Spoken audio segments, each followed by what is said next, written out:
Como que foi esse start aí que você falou assim, não, porque é muito conhecimento que você adquiriu, né? Não só em relação aos cursos, às graduações, mestrado e tudo mais, mas o conhecimento de família que você tem, né? Sim. Que é o mais importante. Foi, como se disse, você tinha uma faculdade dentro de casa. Dentro de casa.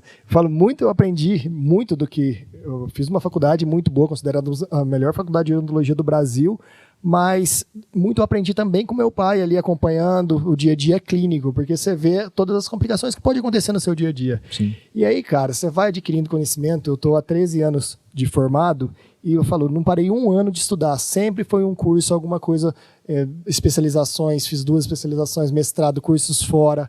E aí eu vi que eu tinha que dar também, passar para as outras pessoas o que eu aprendi. Porque você guardar esse conhecimento só para você não é legal. Se eu já posso ajudar essas pessoas a pularem alguns degraus, a facilitar o crescimento dessa pessoa também, falei, cara, isso e foi uma coisa que foi, sabe, aquele propósito, que às vezes a gente, não tem um propósito, e foi uma coisa que me tocou, falou, cara, é um propósito, passar esse conhecimento adiante. E aí, cara, foi essa empresa de implantes me convidou para ser speaker deles e como é uma empresa... Se falar o nome, pode falar, fica à vontade. Sim, chama Neodent, a maior empresa de implantes do Brasil, a maior da América Latina, uma das empresas de maior crescimento no mundo, chamou para ser speaker deles. Eu falei, cara, eu quero. E aí, vamos lá.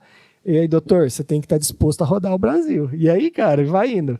Aqui na região, Belo Horizonte, São Paulo, semana que vem eu estou em Araçatuba. E, cara, cada dia dando palestras para outras equipes, você vendo um conhecimento que é passado, você passando um pouco, eu falo, você nunca pode achar que você sabe tudo. Você sempre tem que ouvir e somar um pouco do dia a dia clínico. E você, quando você está passando, está dando uma palestra, está dando um curso, você aprende muito ali também. Porque, às vezes, ele tá com algum aluno está com algum caso, que quer trocar uma ideia. Então, é sempre uma troca de experiências. E uma coisa boa também é que, em questão assim, você vai conhecendo outros lugares, né? E pessoas diferentes, e essa rede vai só aumentando. E é uma coisa que, assim, é esse compartilhamento de informações, de conhecimento, e aprendendo também muito com outras pessoas em relação à odontologia. E aí, gostou desse corte? Então não esqueça, se inscreva no canal, ative as notificações, dá aquele like e compartilha para todo mundo. O link para o episódio completo tá aqui embaixo. É só clicar e assistir.